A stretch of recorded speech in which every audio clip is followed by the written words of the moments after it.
किन 5 लोगों को माता सीता ने दिया था श्राप जो आज भी सत्य है। आखिर बिहार के गया में क्यों नहीं उगता तुलसी का एक भी पौधा। आखिर क्यों ब्राह्मण कभी संतुष्ट नहीं होता।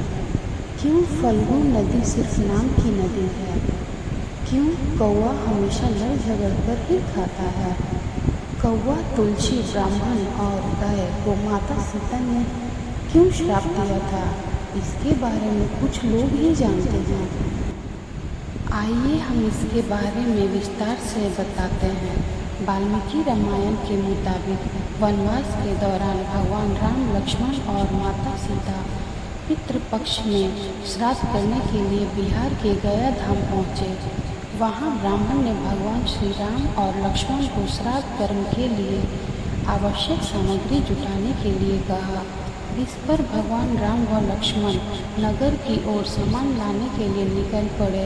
ब्राह्मण देव ने माता सीता से आग्रह किया कि पिंडदान का समय निकलता जा रहा है। यह सुनकर माता सीता की व्यग्रता भी बढ़ती जा रही थी, क्योंकि राम और लक्ष्मण अभी नहीं लौटे थे। इसी दौरान दशरथ जी की आत्मा ने उन्हें आभास कराया कि पिंडदान का वक्त बीतता जा रहा है। यह जानकर माता सीता असमंजस में पड़ गई। तब माता सीता ने समय के महत्व को समझते हुए यह निर्णय लिया कि वह स्वयं अपने ससुर राजा दशरथ का पिंडदान करेंगी। उन्होंने फल्गु नदी के साथ साथ वट वृक्ष, कौवा, तुलसी, ब्राह्मण व गाय को साक्षी मानकर स्वर्गीय राजा दशरथ का पिंडदान विधि विधान के साथ किया। इस क्रिया के उपरांत जैसे ही उन्होंने हाथ जोड़कर प्रार्थना की तो राजा दशरथ ने माता सीता का पिंडदान स्वीकार कर लिया। माता सीता इस बात से बहुत खुश हुई कि उनकी पूजा दशरथ जी ने स्वीकार कर ली है।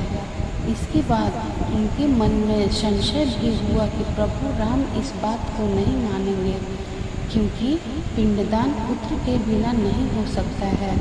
थोड़ी देर बाद भगवान राम और लक्ष्मण सामग्री लेकर आए और पिंडदान के विषय में पूछने लगे। तब माता सीता ने कहा कि समय निकल जाने के कारण उन्होंने स्वयं ही पिंडदान कर दिया। प्रभु राम को इस बात का विश्वास नहीं हो रहा था कि बिना पुत्र और बिना सामग्री के पिंडदान कैसे संपन्न और स्वीकार हो सकता है। इसके बाद माता सीता ने कहा कि वहाँ उपस्थित फाल्गु नदी, तुलसी, कौवा, गाय, वट वृक्ष और ब्राह्मण श्राद्ध कर्म की गवाही दे सकते हैं।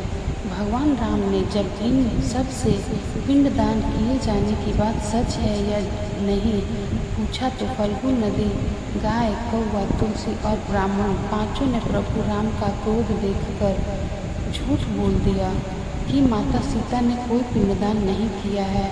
वटवृक्ष ने सत्य कहा कि माता सीता ने सबको साक्षी मानकर विधि पूर्वक राजा दशरथ का पिंडदान कर दिया है।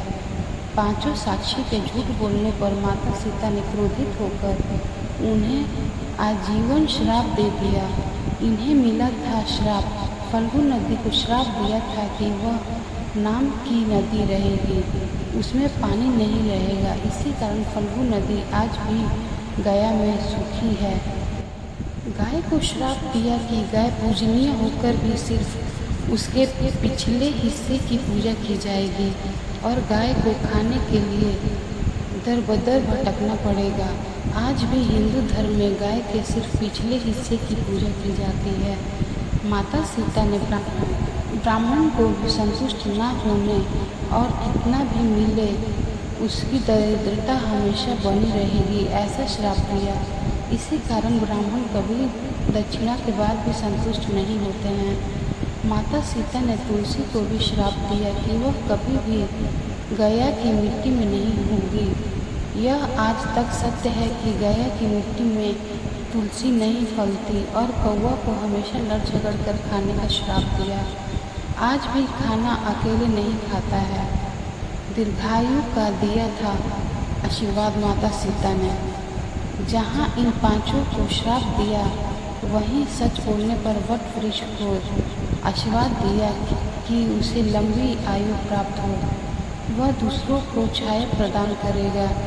पतिव्रता स्त्री उनका स्मरण करके अपने पति के दीर्घायु की कामना करेगी। अगर कहानी आपको पसंद आई हो तो लाइक करें और ऐसी ही कहानी सुनने के लिए चैनल को सब्सक्राइब ज़रूर करें। धन्यवाद। हमारे YouTube चैनल आस्था एक भक्ति पर ऐसे और भी वीडियोस को देखने के लिए चैनल को सब्सक्राइब ज़रूर करें और बेल आइकन को ज़रूर दबाएं।